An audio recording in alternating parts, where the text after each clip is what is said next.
But I wanted to start with the start of the film. Great. So it opens with this amazing quote from Oscar Wilde, which I'm going to read just in case I get it wrong. Yes, please. One should always be in love. That is the reason. One should never marry. It's a very provocative quote. It kind of tells the audience that it's going to be a film about love. It's going to be a film about intimacy, but also the restrictions of marriage. And I wondered, because your name, your stage name, is a tribute to Oscar Wilde, why you chose that quote, or if you have a personal connection to it.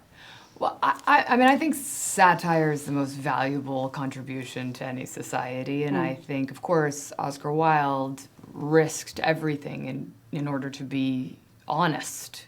He was punished for it, but he really kind of put his heart on his sleeve while also being incredibly cynical and observant.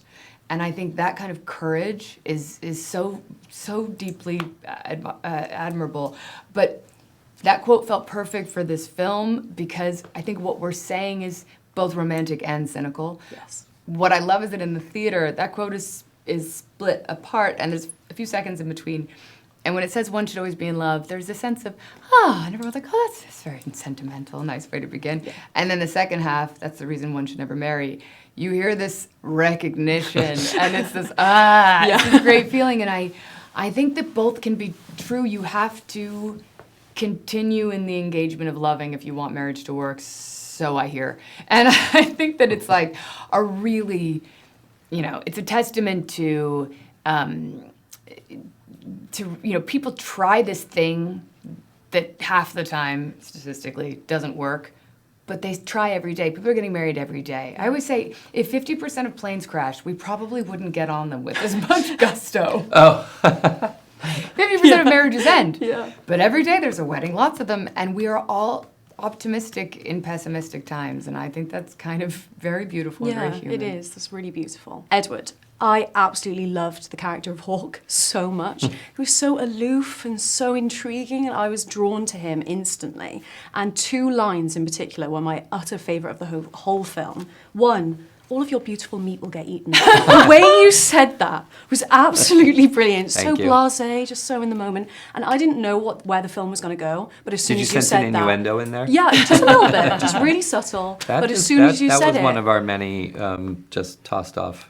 Yeah. Things. Really? I think I got, I got a laugh out of... it was brilliant. Yeah. It was so well delivered. And my other one was, can you imagine all the things this rug has seen? Yes. Absolutely brilliant. Again, so stories. subtle the way you said it, so brilliant. And you wouldn't assume Hawke to be the funniest character of this film with all the amazing actors fighting against each other. It's amazing. Yeah, he is. And I wondered, because Hawke is so different to what people associate with you, you're kind of known for playing quite intense, fractured men. What did you learn from playing Hawke? He's so self-aware. He's so vulnerable too. Yeah. What did you learn from him? I love his. I think he's in a state that he maybe seems like Pina says, someone with no filter in the beginning. But I think as you learn about, I loved the idea that the more you learn about him, the more you understand that there's a reason for his kind of commitment to radical truth and radical emotional availability and all of it. And but that was something, to be honest, I felt we developed together. From a somewhat kind of placeholder framework. In the original film, he's very funny, but you don't learn anything about him. And I think one of the things I loved about the way Olivia approached this with building off something we loved, which was this Spanish film that had the basic conceit of the couples colliding, was that Olivia kind of was like, let's fill the frame of these characters with more, and not only invited but insisted on kind of a process of taking much that we've all either experienced or observed and filling it in. And you mentioned that I love that line too, and it was something the actor Julian Sands, when he came into my apartment and saw my rug, said one time, it also said, I'd like to lie naked on it. He said, I'd like you all to leave so I can lie naked on it and think about the things this rug has seen. That was something someone actually said to me. It makes me want to say it to someone. Yeah, and Hawke is a friend of mine who changed his name.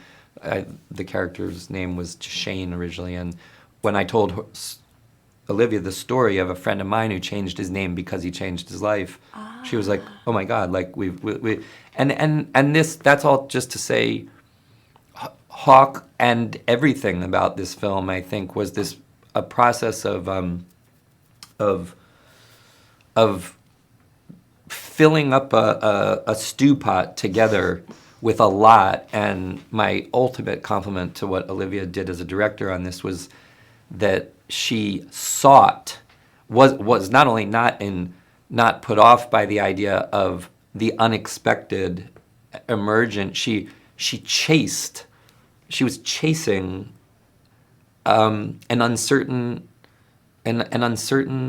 pathway on the film, kind of revealed by character creation and then setting them loose inside the frame together to collide against each other. And we ended up, the depth that the film gets to was not in it when we began. It was